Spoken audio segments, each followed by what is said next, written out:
berlatar belakang sejarah Kesultanan Mataram, menggetarkan, mendebarkan, menggelorakan semangat, cinta, dan perjuangan umat manusia yang ingin menyibak misteri kehidupan ini. Cerita ini ditulis dan diolah oleh Bu Nergis Muriono, pengarah cerita dan naskah Agung Bahrodi, ilustrasi musik Haris Sabar, teknik dan montase Jamie Mumu, dengan sutradara Ferry Fadli. Kali ini mengetengahkan episode ke-8 dengan judul Dewi Kesuma.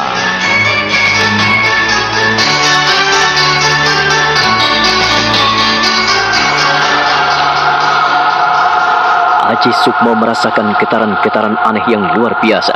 Dalam mata batinnya, ia melihat percikan api yang makin lama makin besar, membakar seluruh Gua Trata. Dan ia mendengarkan bisikan-bisikan gaib tentang kemesraan seorang gadis cantik jelita yang bernama Dewi Kesuma. Tetapi dia sedikit pun tidak melihat di mana Dewi Kesuma berada. Oh, jagat Dewa Betoro, di manakah kau tinggal, Dewi Kesuma? Dan hening wening Nipoyo Muti Nuring Pangastuti, tetek anggayuh mukti sentosa rahayu, ajur munur Nipoyo tan aspi sampurna. Niat ingsun amatek ajib tuntas rantas untuk menghadapi segala yang ada dan tiada, yang nampak dan tiada nampak. Dewi Kesuma, datanglah, datanglah. Kumohon, datanglah, datanglah, datanglah. Kumohon, datanglah. Haji Sukmo, aku telah datang. Aku telah bersamamu.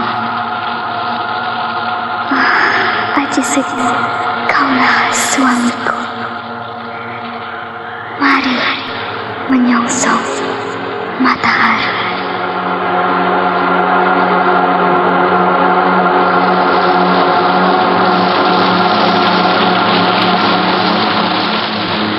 Dewi Kesuma, Dewi Kesuma, datanglah, datanglah. Mengapa kau tak mau menampakkan diri? Datanglah, datanglah.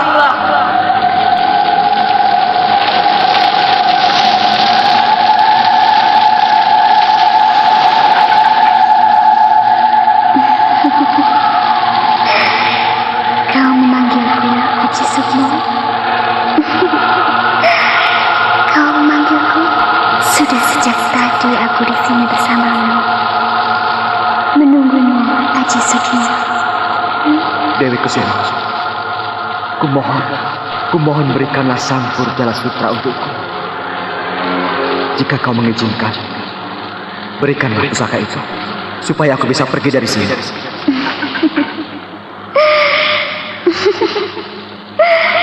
Sampur Jala Sutra, Haji Sukmo, aku tidak memiliki apa-apa. Kau bisa melihatku, bukan? Aku hanya mengenakan pakaian tipis seperti ini. Bahkan kau bisa melihat lekuk tubuhku yang menerawang dari pakaian yang kukenakan ini. Dewi Kesuma, kumohon uluran kasihmu. Berikanlah pusaka Sampur Jala Sutra kepadaku, biar ia bersama-sama dengan Kiai Pedang Kangkam yang tertancap di depanku ini. Apakah kau tidak melihatnya? Kumohon. Haji Sukmo, akan kuberikan kepadamu pusaka Nyai Sampur Jala Sutra. Apa yang kau mau, Dewi Kesuma? Janganlah menggodaku. Haji Sukmo, kaulah suamiku. Aku akan menyerahkan apapun yang kumiliki. Kau tahu bagaimana wujud pusaka Nyai Sampur Jala Sutra itu, Haji Sukmo? Dewi Kesuma, aku belum pernah melihatnya. Namun aku pernah mendengarkan kisah dari kakekku, dari Eyang Tai, dan dari kakek gunung, juga dari kawanku Wulan, bahwa pusaka Nyai Sampur Jala Sutra berwarna hijau dewangga. Dan kau melihat pakaian yang kukenakan saat ini, Haji Sukmo? Kau hanya mengenakan pakaian tipis yang berwarna hijau. Ya, pakaian hijau dewangga. Tidak. Aku tidak meminta pakaianmu, Dewi Kesuma. Tetapi aku mohon pusaka saktimu, Nyai Sampur Jala Sutra. Kalau kau mau mengambil Nyai Sampur Jala Sutra, bangkitlah. Ayolah ikut aku, Haji Sukmo. Mendadak Aji Sukmo merasakan bangkit, lalu ia menerima uluran tangan kedua tangan Dewi Kesuma. Mereka berjalan berbimbingan sambil menyunggingkan senyuman. Bau Dewi Kesuma begitu harum, penuh dengan wewangian, menyengat hidung, namun membuat Aji Sukmo kelabakan dan mabuk kepayang. Desiran-desiran aneh mengoyak-ngoyak dadanya, seluruh syarafnya.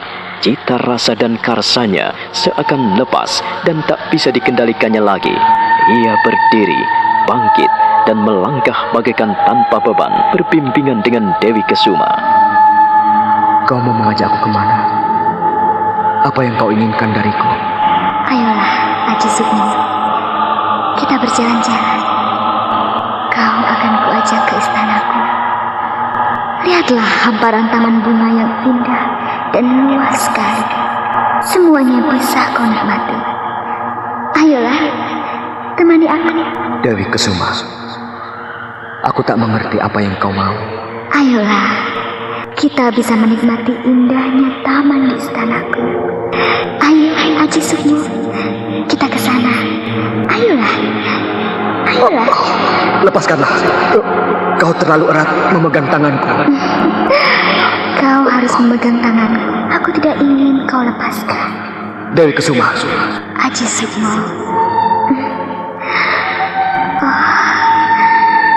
Dekatlah kemari. Duduklah di sini. Pegang erat jariku. Mendekatlah lagi. Aku sudah di dekatmu. Peganglah tanganku erat-erat. Sejak tadi, kita telah berpegangan tangan. Haji Sukmo, merapatlah. Rangkullah tubuhku. Aku kedinginan, Haji Sukmo. Dewi Kesuma.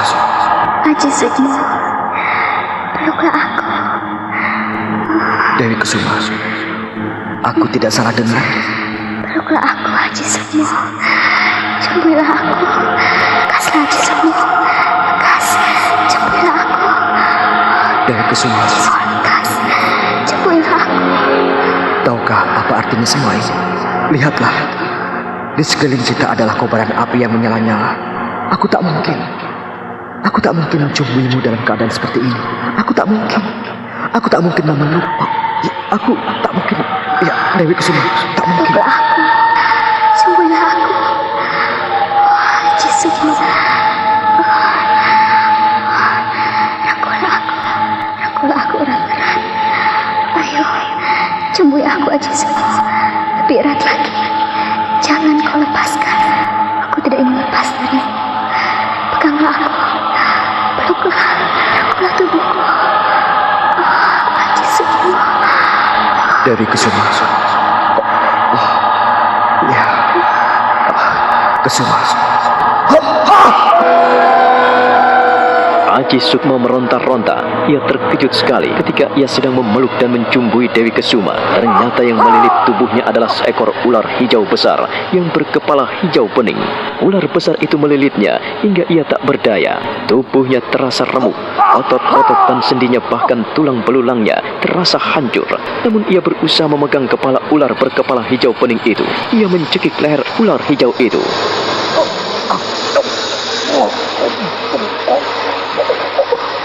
Makhluk, apakah kau bunuh? Matilah aku. Dewi Kesuma, kau menipu aku. Kau mengecoh aku. Mampus kau. Kau. Mampuslah kau.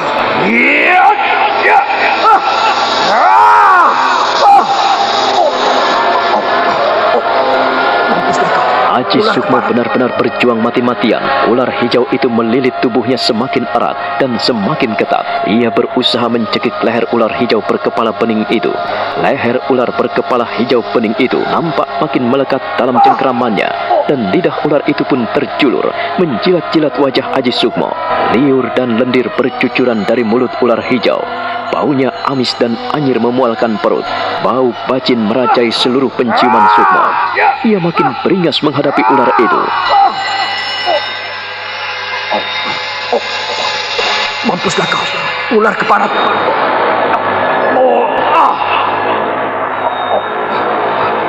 Mampuslah kau, ular menjijikkan.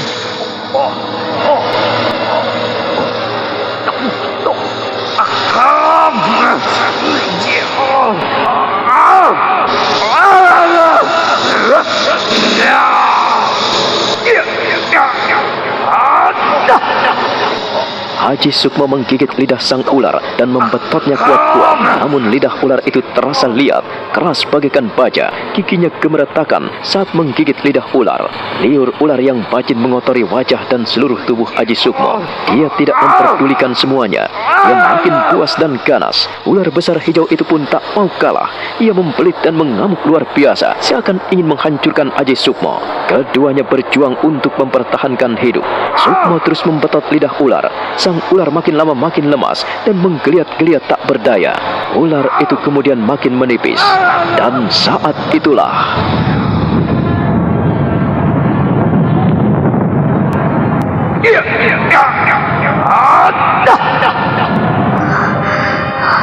Aji Sukmo.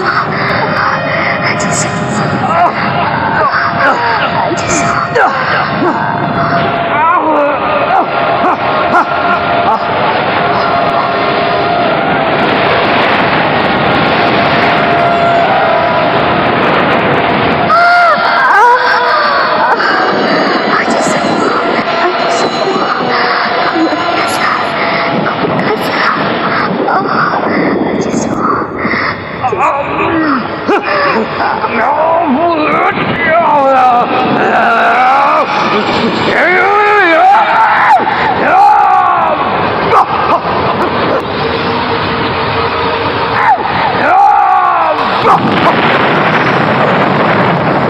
sang ular makin lama makin lemas dan menggeliat-geliat tak berdaya.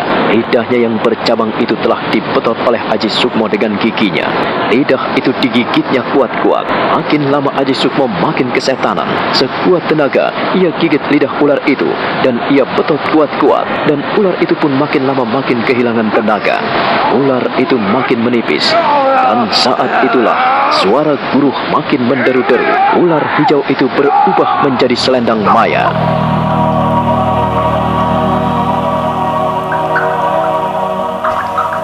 Jagat Dewa Betara. Matur nuwun. Terima kasih. Selendang Jaya Kusumo, Nyai Sampur Jala Sutra. Inikah wujudmu? Oh, terima kasih Duk Gusti, karena aku mendapatkan pusaka ini. Nyai Sampur Jala Sutra, kau telah berada di tanganku. Biarkanlah ku lilitkan di pinggangku. Aji Sukmo perlahan-lahan bangkit dari toponya. Ia terheran karena melihat pedang Kangkam berpamor hijau api. Cahaya pamor pedang itu sangat menakjubkan, serupa benar dengan Sampur Jala Sutra yang kini ia lilitkan di pinggangnya. Aku telah bersamamu, Aji Sukmo. Aku telah bersamamu. Kaulah suamiku. Mari menyongsong matahari. Aji Sukmo benar-benar terpana. Ia tidak bisa berbuat apa-apa selain berdiam diri sambil memegang pusaka Kiai Pedang Kangkam. Ia merenungkan bisikan dan apa yang didengarkannya. Bisikan Dewi Kesuma. Dewi Kesuma, datanglah, datanglah. Kumohon datanglah. Oh, Dewi Kesuma, datanglah. Aku telah bersamamu. Kaulah suamiku. Mari menyongsong matahari. Oh, Dewi Kusuma, Nyai Sampur Jala Sutra, kau... Aji Sukmo?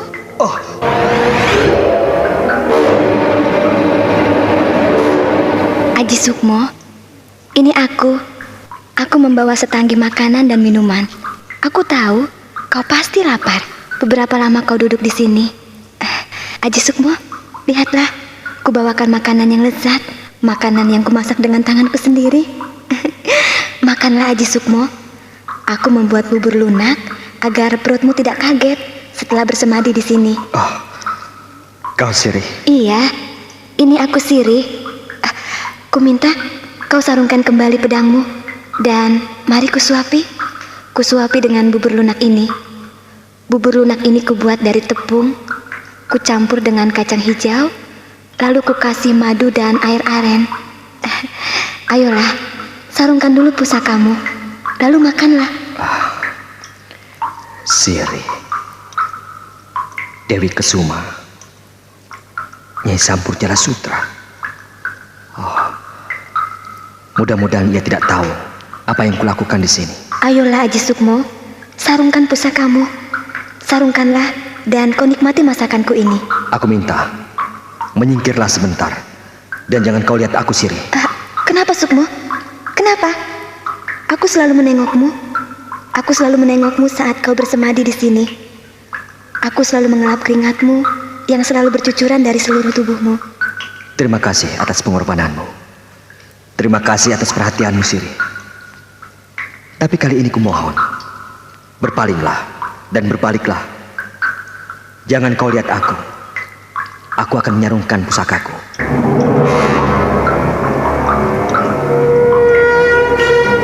Perlahan-lahan Aji Sukmo mengangkat pusaka sakti Kiai Pedang Kangkam menghadap ke angkasa. Pusaka itu bersinar-sinar hijau kebiruan yang nampak elok sekali. Lalu ia memejamkan mata dan ia perlahan memiringkan pusaka Kiai Pedang Kangkam tepat di bahu kirinya.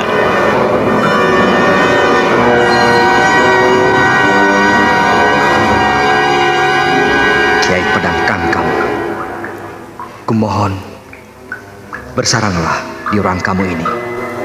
Aku telah menjemput mempelaimu, Nyai Sampur Jala Sutra, yang membelit di pinggangku ini. Berdiamlah, berdiamlah kau di sini. Kiai Pedang Kangkam, berbaringlah.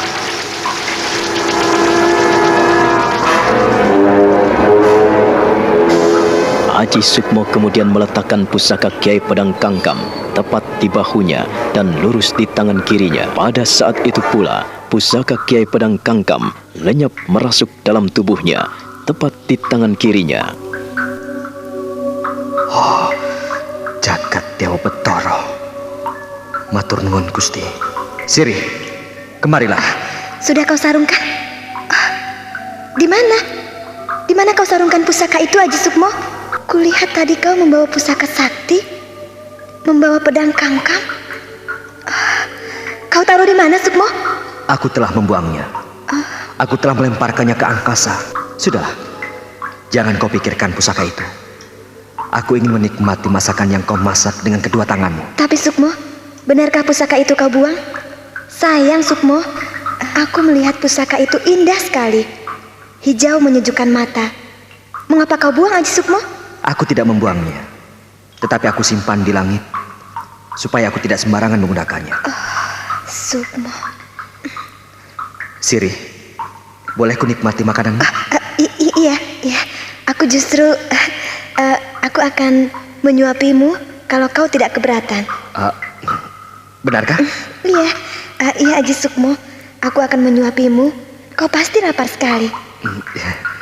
Terima kasih.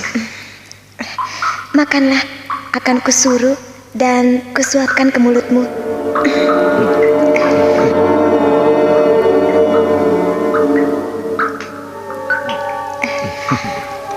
Siri. Iya Sukmo. Aku minta maaf apabila saat itu aku telah mengecewakan. Maksudku, saat kau cerita tentang Sunti dan ayahnya. Iya, aku telah melupakan Sukmo. Aku telah melupakan. Iya, aku memang bersalah dan aku tidak tahu harus bicara apa tentang Roro Sunti. Siri, kau benar. Maafkan aku. Keteranganmu tentang Ki Srenggi itu memang benar. Jadi, kau mau percaya padaku, Sukmo? Tentu, Siri. Kau adalah sahabatku yang baik. Kau adalah kawanku yang mengerti hati dan perasaanku. Jika tanpa keteranganmu, barangkali aku sudah melakukan tindakan bodoh. Jadi kau telah membuktikan bahwa Ki Srenggi telah menodai anaknya sendiri? Iya, itulah yang terjadi. Dan itulah yang dilakukan orang biadab macam Ki Srenggi. Sukmo, lalu di mana Roro Sunti tinggal? Apakah kau menjumpainya? Maafkan aku, Siri. Aku tidak tahu di mana Roro Sunti tinggal. Di mana Roro Sunti berada, aku tidak tahu itu. Kasihan Roro Sunti. Maaf, aku lupa menyuapkan makanan ke mulutmu. Ini makanan lagi, Sukmo. Terima kasih. Kau nampak lemah sekali. Badanmu lemas dan kedua tanganmu gemetaran. Kau harus menghabiskan makanan ini. Kau baik sekali, Siri. Kau juga baik sekali, Sukmo. Kau tolong sahabatku. Kau perhatikan kami sepenuh hatimu. Kau juga menolong Nenek Sorok dengan seluruh kemampuanmu. Di depanmu, aku menjadi seperti anak kecil lagi. Mengapa kau bilang begitu, Sukmo? Badanmu lemah dan kau butuh pertolongan. Aku berhutang budi kepadamu. Mengapa tolong-menolong diukur dengan budi? Jangan memikirkan balas budi dari apa yang kita lakukan, Sukmo. Aku menolongmu dengan tulus. Benarkah? Kau ragukan kebaikanku?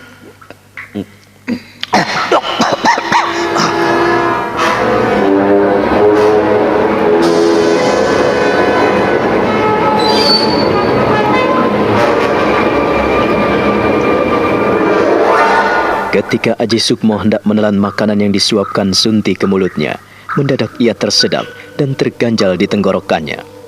Ia melihat kobaran api asmara di mata Siri. Ia hanya tersenyum menahan diri dan ia tetap terbatuk-batuk. Ia mencoba menyibak apa yang sedang terjadi pada dirinya dan pada gadis cantik di depannya.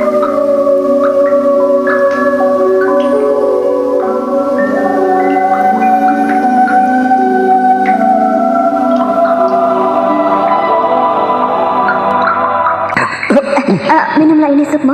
Minumlah. Ini air legen. Terima kasih. Terima kasih, Siri. Harus kau habiskan bubur kacang hijau ini. Habiskanlah, Aji Sukmo. Terima kasih atas perhatianmu, Siri. Kurasa cukup. Tinggal sedikit. Habiskanlah. Kau kan 8 hari tidak makan. Ayo, makanlah. Habiskan, Sukmo. Tinggal sedikit lagi.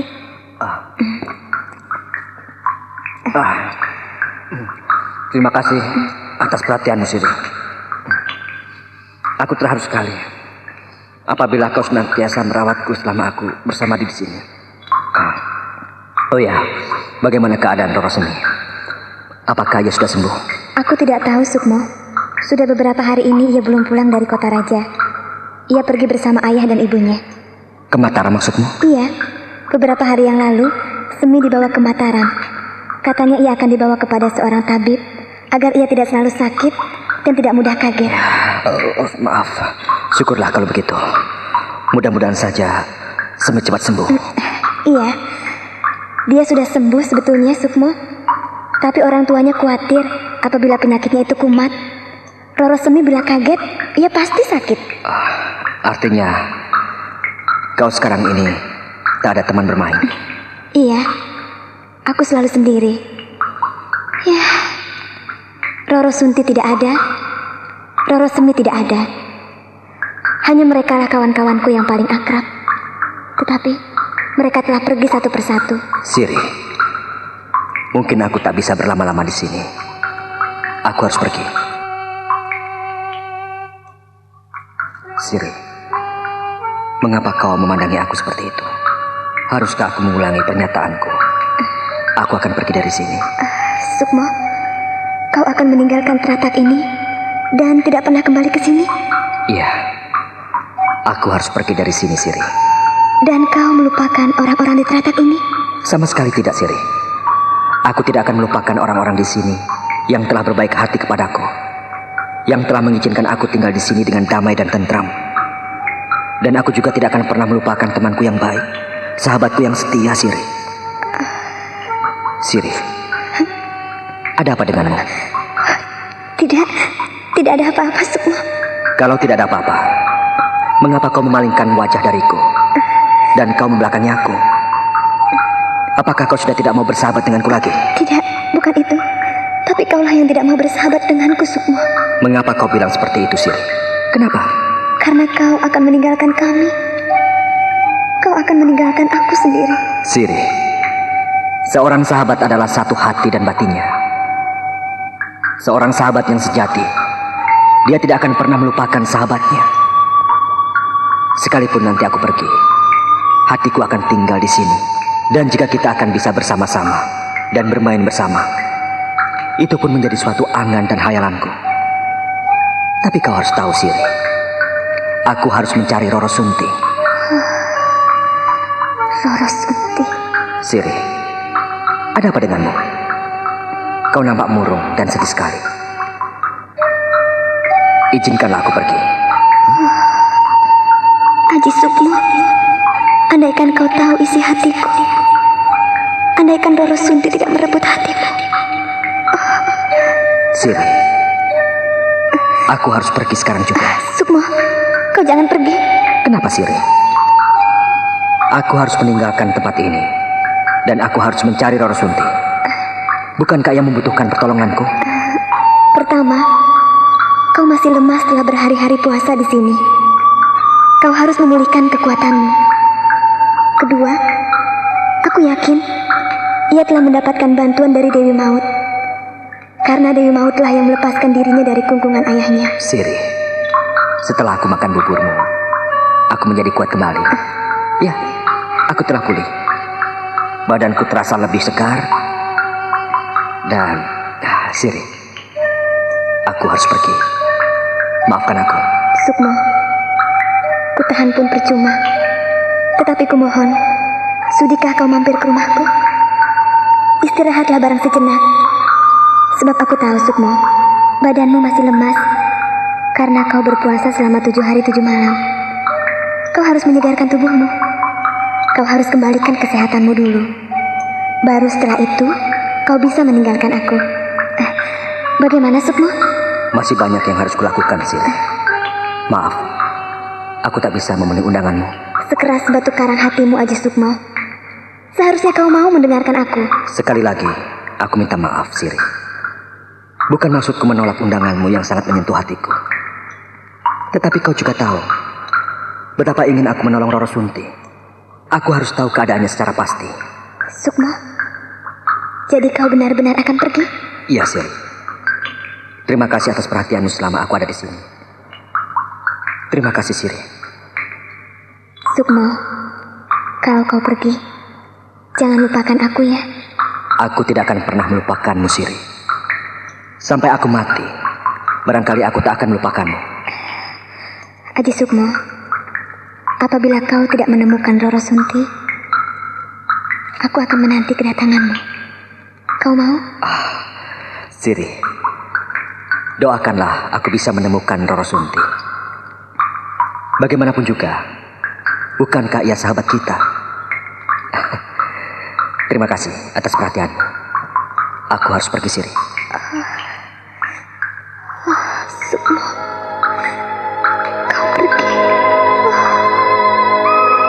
Aji Sukmo tersenyum lembut pada Sirih. Ia berbalik dan melangkah pergi meninggalkan gadis cantik itu. Sirih meratap, tetapi ia hanya bisa menangis dan terisak memandangi Aji Sukmo yang perlahan-lahan lenyap di antara pepohonan rindang dan semak belukar yang lebat di hutan teratak. Ia pun buru-buru meninggalkan goa itu setelah Sukmo lenyap dari pandangan matanya. Sementara itu, Roro Sunti yang berada dalam asuhan Nyai Sorok, kesehatannya perlahan-lahan pulih. Tetapi gadis itu belum pernah mau bicara dengan Nyai Sorok ataupun dengan Linglung. Sehabis mandi, dia tidak segera pulang. Dia berjalan ke pinggir hutan sambil memperhatikan tong geret yang hinggap di pohon randu hutan.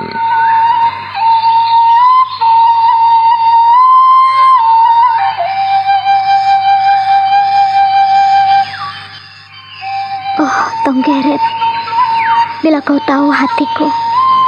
Kenapa hatiku sedih dan pilu? Nyai Sorok, Linglung dan Kakang Sukmo begitu besar memperhatikanku di sini. Tetapi mereka akan menanggung aibku. Apa yang harus kulakukan untuk mereka? Membalas budi baik mereka? Tonggeret, kau makhluk kecil, suaramu nyaring, bebas.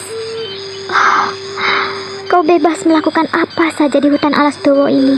Kau bebas memamerkan suaramu hingga kencang dan membisingkan telingaku. Kalian bersahut-sahutan. Di sana sini ramai sekali. Oh, dapatkah aku sepertimu? Dapatkah aku seperti kalian yang terbang melayang-layang, hinggap dari pohon ke pohon, sambil memamerkan suara yang merdu dan nyaring hingga membisingkan telinga bagi orang-orang yang mendengarkannya?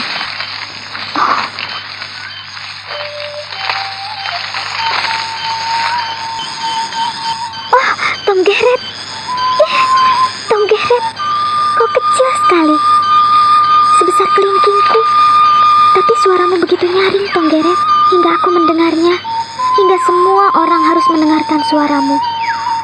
Dan hutan rimba ini menjadi riuh dan ramai oleh kehadiranmu.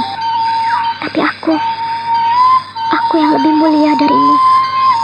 Aku yang diciptakan dan dilahirkan sempurna, tapi tidak sebebas dirimu. Hidup ini hancur. Hidupku kini telah menjadi puing-puing. Oh, Tonggeret, tidak ada yang pernah mengira jika kau hanya sekecil itu. Tak akan ada yang pernah mengira jika kau hanya makhluk lemah yang tidak berdaya, tetapi mampu melakukan apa saja yang kau inginkan. Hinggap di pohon randu, hinggap di pohon jati, hinggap di pohon juwet, atau hinggap di mana saja kau suka, dan terbang kemanapun kau mau. Lalu kau pamerkan suaramu yang nyaring.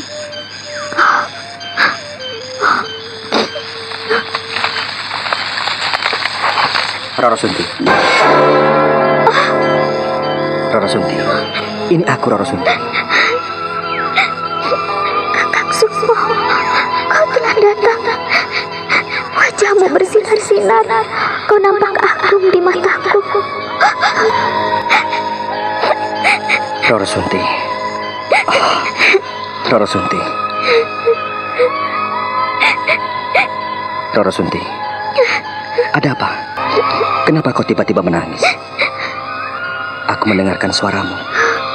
Kau marah dan kau iri pada Tonggeret. Dan sekarang kau menangis. Ada apa, Roro Sunti?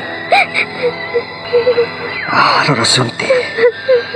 Roro Sunti.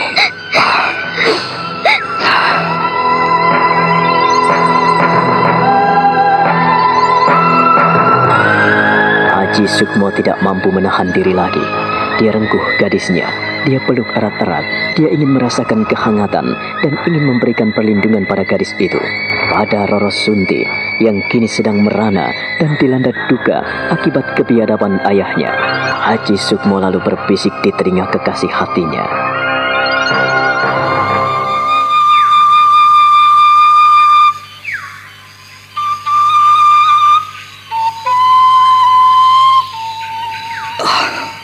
Roro Sunti, kau iri pada binatang kecil itu? Kakang, kau tahu hatiku. Kau seperti angin, selalu datang setiap ada yang membutuhkanmu. Kalau binatang kecil itu bersuara lantang, maka kau seharusnya malu padanya. Kenapa kau diam dan tiba-tiba membisu saat aku menghampirimu? Kenapa, Roro Sunti? Ingin aku berteriak-teriak, tapi tahukah kamu, Kakang, aku malu. Airku telah menguburkan semua keberanianku. Aku ingin kau juga bicara lantang seperti Tonggeret itu. Aku ingin kau juga bicara lantang seperti Tonggeret itu. Aku ingin kau berteriak-teriak kepadaku seperti kau berteriak kepada binatang kecil itu. Katakanlah, Roro Sunti. Bicaralah padaku. Baiklah. Jikalau kau tidak mau bicara padaku, barangkali aku bisa memaksamu sedikit untuk mau bicara. Perlahan-lahan, Haji Sukmo mengurai ujung sampur jala sutra yang melilit di pinggangnya. Pusaka sakti itu nampak kemilau, memantulkan sinar keagungan yang sulit digambarkan keindahannya. Ujung sampur Jala Sutra pun akhirnya ia usapkan pada wajah Roro Sunti, mengusap air mata yang berderai dan mengusap bibir Roro Sunti agar mau bicara. Dan pada saat itulah Kakang Sukmo, maafkan aku. Roro Sunti, akhirnya kau mau bicara padaku. Maafkan aku, Kakang. Maafkan aku. Roro Sunti, kau tidak bersalah kepadaku. Kau berhak diam. Kau berhak menyimpan rahasia pribadimu. Kau berhak menyimpan segala kepahitan. Tetapi yang paling penting, sekarang kau mau berbagi suka dan duka kepadaku. Aku pergi untukmu, Roro Sunti. Lihatlah. Lihatlah selendang ini. Kakang Sukmo, maafkan aku. Aku pergi untuk membawa pusaka ini agar aku dapat menolongmu, Roro Sunti. Dan sekarang kau mau bicara kepadaku. Hatiku senang. Hatiku bahagia. Dan aku terharu sekali. Roro Sunti, tak ada yang lebih indah dari apa yang pernah kita lakukan. Berjalan bersama, berbincang bersama, dan kita saling melepaskan keluh kesah yang ada di hati kita. Kakang Sukmo, maafkan aku, Kakang. Maafkan aku. Aku tidak bisa bicara banyak padamu. Maafkan aku, Kakang. Aku mengerti betapa pedihnya hatimu atas perlakuan ayahmu. Iya, jikalau aku tak bisa menahan diri, barangkali aku bisa membunuh ayahmu. Tetapi aku bukanlah seorang jagal manusia.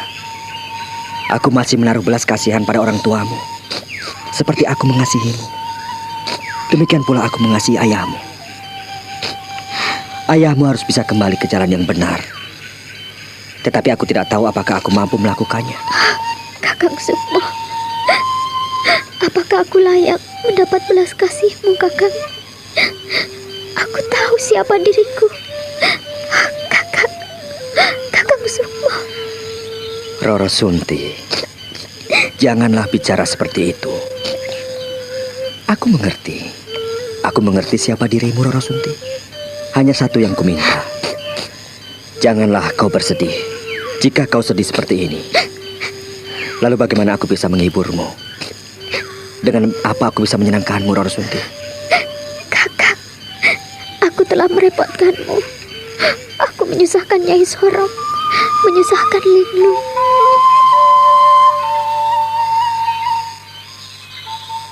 Roro Sunti, seperti apa yang pernah kau lakukan kepadaku? Kau memberikan sesuatu dengan tulus. Demikian pula dengan orang-orang yang ada di sini. Semuanya memberikan apa yang bisa mereka berikan. Tak ada paksaan apabila kau tak mau menerima pemberian mereka, perlakuan mereka dan kasih sayang mereka. Itu terserah kepadamu. Kau bisa menerima atau tidak. Tapi kau harus ingat-ingat bahwa mereka mau memikirkanmu, mau berbagi suka dan duka denganmu, mau mendengarkan keluh kesahmu, dan mau memeliharamu dengan setulus hati. Tapi Kakang, aku tidak bisa memberikan apa-apa kepadamu. Pada Linglung, pada Nenek Sorong, aku tidak mampu memberikan apa-apa pada mereka. Kepadamu, berbuat baik tidak mengharapkan untuk imbalan dan balas jasa, Roro Sunti. Tetapi bisa melakukan sesuatu yang baik buat sesama adalah panggilan hati dan batin yang tersuci dari manusia. Setiap orang akan berbahagia dan bangga sekali apabila mampu melakukan kebajikan buat sesamanya. Demikian pula apa yang dilakukan Nenek dan Linglung. Aku percaya, Roro Sunti, kau pun akan bangga dan bahagia apabila bisa melakukan yang terbaik buat sesamamu. itulah yang menjadi beban hidupku, Kakang. Itulah yang menjadi beban hidupku. Aku selalu merepotkanmu, menyusahkan orang lain. Janganlah berpikiran seperti itu. Jangan sekali-kali kau berpikiran negatif pada sesamamu agar hatimu tentram dan damai. Roro Sunti, hati dan pikiran yang negatif akan membuatmu sengsara seumur hidup. Karena kau akan dihantui pikiran-pikiran buruk. Kau akan dicekam oleh hati yang cemas dan khawatir tanpa alasan. Penderitaan, kesengsaraan, atau sebaliknya, suka dan senang, gembira, bahagia, semua datang berawal dari hati kita sendiri, Roro Sunti. Kakang Sukmo, dapatkah aku melakukan seperti apa yang kau katakan? Setiap orang akan belajar melangkah ke sana, Roro Sunti. Demikian hanya aku. Aku, kamu, nenek, Linglung, Semi, dan semua, bahkan ayahmu, sebetulnya ingin berbuat baik. Tetapi kadangkala kita salah melangkah. Kakak, maafkan aku, kakak. Roro Sunti, Maafkan aku. Maafkan aku, kakak. Roro Sunti, Maafkan aku. yang bisa memaafkan adalah diri kita sendiri. Orang lain barangkali tidak bisa memaafkan kesalahan kita. Diri kitalah yang dituntut untuk memaafkan dan mengampuni. Dengarkanlah ini baik-baik. Dan catatlah dalam hati dan pikiranmu. Roro Sunti. Aji Sukmo dan Roro Sunti terkejut sekali ketika Linglung dan Nyai Sorok menghampiri mereka dengan wajah sukacita. Ternyata mereka telah berada di dekat Aji Sukmo dan Roro Sunti. Hati mereka berbunga-bunga karena mendengarkan Roro Sunti mau berbicara dengan Aji Sukmo.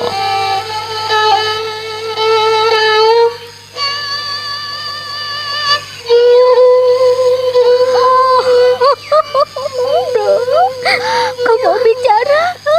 Kau telah ngomong, Roro Sunti. Oh, nenek, maafkan aku. Maafkan aku. Enggak. Nenek terharu. Nenek bahagia jika kau mau bicara. Nenek akan senang karena bisa berbincang denganmu. Maafkan Sunti, Nek. Linglung, kemarilah, lihatlah. Dia juga ikut senang kepadamu.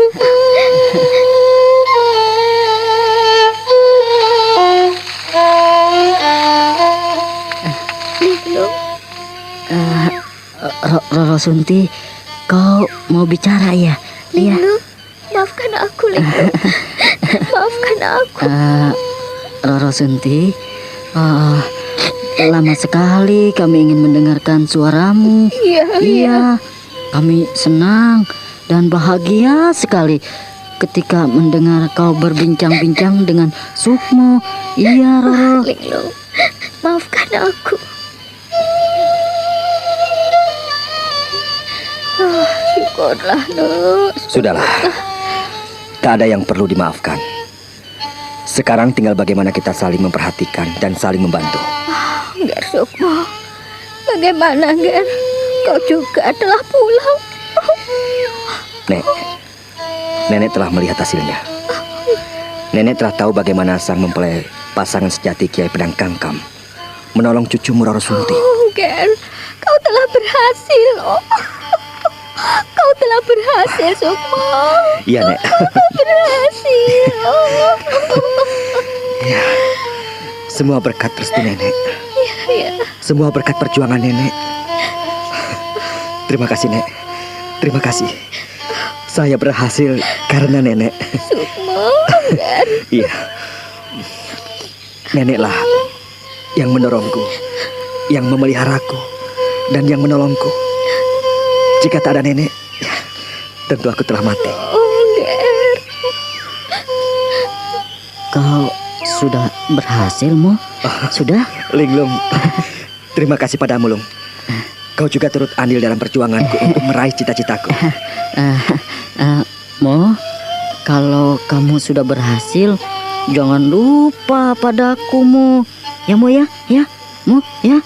Jangan pergi lagi, ya, Mo. Kamu telah berjanji kalau pergi pasti mengajak aku. Ya kan, Mo? Ya kan? Tentu, aku tidak akan pernah mengingkari janjiku. Kalau aku pergi, tentu akan mengajakmu. Ger Sukmo. Jangan khawatir, Nek. Jangan khawatir. Saya hanya ingin tahu sejauh mana Linglung setia kepadaku. Mau membantuku dan mau menolongku. Ger, kau jangan pergi lagi. Baru saja pulang sudah membicarakan hal itu. Jangan membuat nenek sedih lagi dong. Ger, kau jangan pergi lagi ya. Aku tidak pergi, Nek. Aku kan baru pulang. Aku kangen pada nenek, kangen pada Linglung, dan kangen pada Roro Sunti. Ger, sudahlah. Ya, ayo masuk ke dalam. Lihatlah, matahari sudah tenggelam. Ayo Ger, ayo. Roro Sunti, Linglung, ayo kita bikin medang jahe. Ayo, nenek buatkan. Ayo.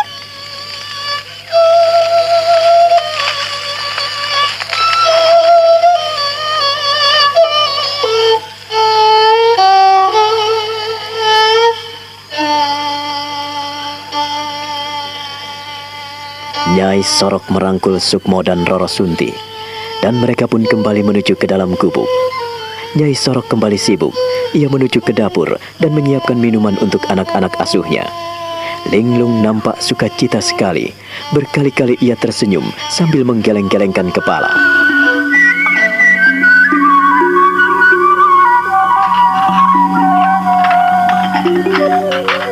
Ayo minumlah.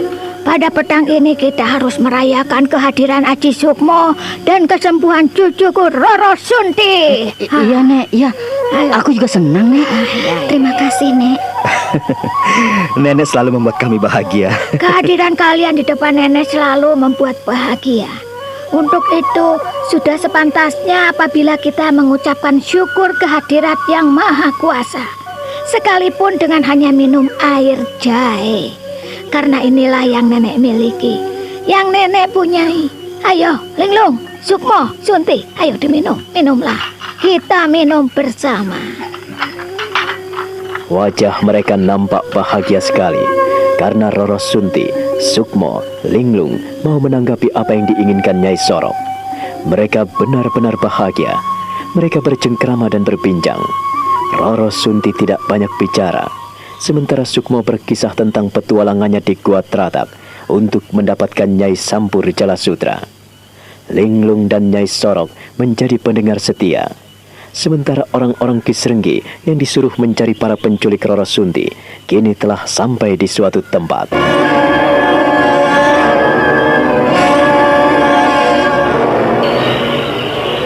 Krempeng, kita tidak bisa terus-menerus mencari Roro Sunti. Kita tak mungkin menemukannya.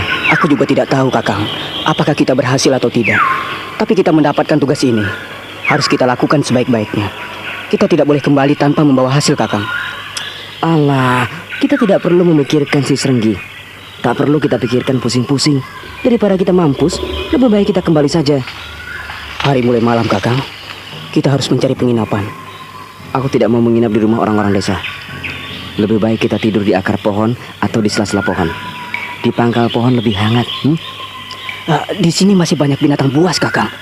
Kita lebih baik menginap di rumah penduduk. Toh kita tidak merampok, hanya menginap saja barang semalam. Kau tahu di mana? Kalau tidak salah, ini adalah daerah Alang-Alang Ombo. Alang-Alang Ombo? Iya. Cuma kita berputar-putar mencari penculik Roro Sunti. Kakang, aku sendiri juga tidak mau enggan menjalankan perintah ini. Tetapi kau tahu sendiri, Kakang, Ki Serenggi dalam keadaan payah seperti itu. Kau sendiri yang mendesakku agar terus mencarinya. Ku minta kau tenang saja. Kakang, kalau kita terus berjalan tanpa arah, kita tidak akan pernah menemukan mereka. Kakang, aku bisa memikirkan pendapatmu sejak kita berangkat. Maksudmu, kita akan kembali ke Ponorogo, begitu? Iya. Nampaknya itu jauh lebih baik daripada kita terus berjalan melalui hutan rimba seperti ini. Aku menjadi sengsara, Kakang. Ya, kalau itu yang kamu mau. Tapi, bagaimana, Kakang? Kenapa kau jadi ragu-ragu lagi? Kenapa? Begini, Krempeng. Dari Alang-Alang Ombo ini, kita lebih baik berjalan kembali ke arah barat. Aku ingin menengok kembali ke Tratak. Ya, siapa tahu kita bisa menemukan mereka di sana. Lagi pula, kita lebih banyak mengenal orang-orang di sana. Malam ini, kita melanjutkan perjalanan. Tidak, kita menginap di sini saja. Ayo, kita tidur di atas pohon saja.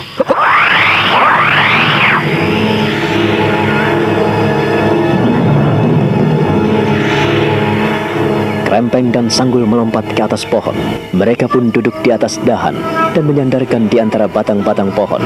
Mereka beristirahat di atas pohon untuk menghindar dari binatang buas. Sementara itu, Roro Sunti yang mereka cari telah berada di tempat yang nyaman, di gubuk Nyai Sorok. Hatinya sedikit lega setelah kehadiran Aji Sukmo.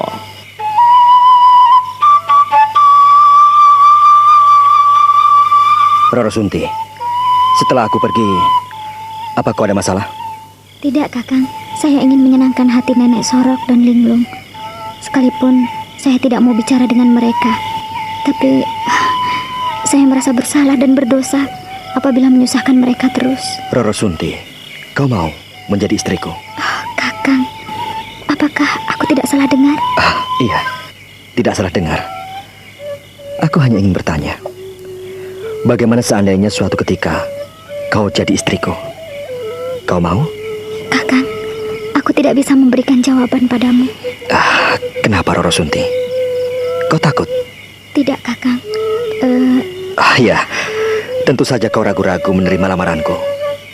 Karena aku ini penganggur. Ya, kerjaku luntang-lantung, Roro Sunti. Tapi setelah aku menikahimu, aku pasti bertanggung jawab. Ya, aku ingin kau menjadi istriku, Roro Sunti. Oh, Kakang. Tak usah kau menjawab, Roro Sunti. Aku juga tidak tergesa-gesa. Aku hanya ingin menolongmu, membantumu, dan melindungimu. Aku tak ingin seorang pun mengganggumu. Dan aku tidak rela apabila kau mendapat aniaya dan derita seperti ini. Oh, Kakang. Betapa mulia hatimu. Kakang tidak marah padaku. Untuk apa marah, Roro Sunti? Aku tahu. Aku mengerti. Ya, masih banyak hal yang harus kita selesaikan. Namun aku percaya, cepat atau lambat, bukankah kau akan memberikan jawaban padaku? Kakang, lupakanlah hal itu. Aku tidak layak bicara masalah itu padamu. Tidak layak, Kakang. Kenapa? Layak atau tidak, kau adalah perempuan dan aku adalah laki-laki. Perempuan dan laki-laki apabila sepakat dan mau saling memberi dan menerima, sehati dan sepikir, maka kita bisa menjadi suami istri. Bukankah begitu? Kakang, tidak segampang itu. Sudah, lupakan, Kakang. Lupakanlah. Sukmo tersenyum. Ia menggenggam erat jemari tangan Roro Sunti. Angannya melayang dan mengembara jauh. Ia melihat bayang-bayang dirinya menggandeng Roro Sunti di awang-awang, bergandengan tangan, berkejaran, dan saling mengejar. Ia hanya tersenyum sendiri. Demikian pula Roro Sunti. Gadis itu termangu, diam di sisi Sukmo. Pada suatu pagi, Roro Semi diajak Sirih menuju Goa Tratak. Akhir-akhir ini mereka sering bermain di goa itu, karena Goa Tratak sekarang tanpa pawang dan tanpa penunggu.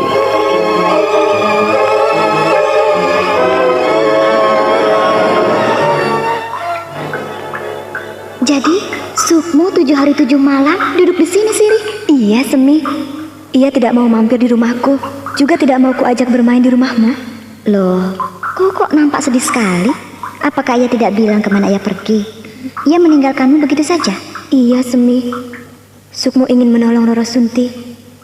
Ia juga tidak mau bilang di mana sebetulnya Roro Sunti berada. Kalau memang ia tidak tahu, bagaimana ia bilang kepadamu? Aku sendiri juga tidak mengerti. Serba salah. Tapi aku cukup senang, Semi, karena bisa membantunya saat ia duduk bersemadi di sini. Pemuda bandel. Entah apa yang dicarinya. Sejak kita berkenalan, kita tidak tahu dari mana ia, anaknya siapa, dan apa yang dicarinya. Kita tidak tahu kan, Sirih? Iya, itulah pemuda yang penuh dengan misteri. Aku dibuatnya penasaran. Bukan hanya kamu, Sirih, tapi aku juga. Kita semua dibuat penasaran. Aku pikir, Sunti juga penasaran ya. Sekalipun Sunti berpacaran, pasti dia tidak tahu siapa sebetulnya Aji Sukmo. Kalau paman tidak berbuat nekat seperti itu, tentu kejadiannya tidak seperti ini. Lalu apa yang harus kita lakukan? Apa yang harus kita lakukan, Semi? Kita harus minta tolong Dewi Maut agar mau mengantarkan kita dan menunjukkan kita di mana Roro Sunti berada dan di mana Aji Sukmo tinggal. Sebetulnya yang bisa memegang rahasia ini adalah Nyai Sorok. Tapi di mana ya mereka sekarang berada? Apakah kita perlu mencari mereka? Kenapa tidak? Aku ingin tahu di mana Sunti, mati atau hidup. Itu yang ingin ku tahu, Siri. Aku juga ingin tahu di mana Sukmo tinggal sini. Aku rindu padanya. Entahlah, hatiku terasa mengetuk-ngetuk. Dan aku ingin sekali bertemu dengan pemuda itu. Aku rindu sekali. Siri, kenapa kau diam? Kenapa? Hah?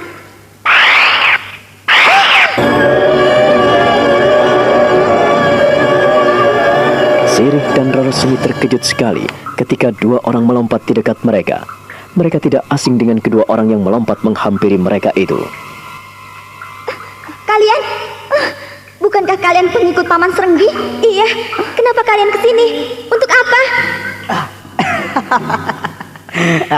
Tentu saja kami ingin berkenalan lagi dengan kalian, anak-anak manis. Garis-garis cantik, suka keluyuran di tempat-tempat sepi. Apa yang kalian cari, ha? Hah? Ayo jawab. Apapun yang kami cari, kalian tidak perlu ikut campur. Iya, pergilah kalian. Urus diri kalian masing-masing. Jangan ngurus orang lain. Garis-garis cantik, kalian tidak layak mengusir kami. Ayo, gua Teratak ini cukup nyaman untuk kita bersama. Bukankah demikian, Krempeng? Ayolah, ayolah. Pergi kalian. Pergi. Jangan dekati aku. Pergi. Ayo.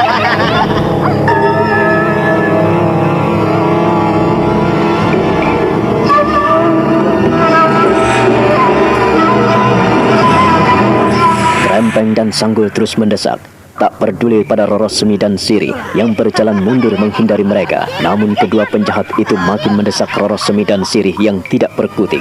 Mereka sampai merapat di dinding goa. Nah, bagaimana kisah selanjutnya? Saudara pendengar, silahkan menunggu seri berikutnya dalam serial Wahyu Astabrata ini. Sampai jumpa.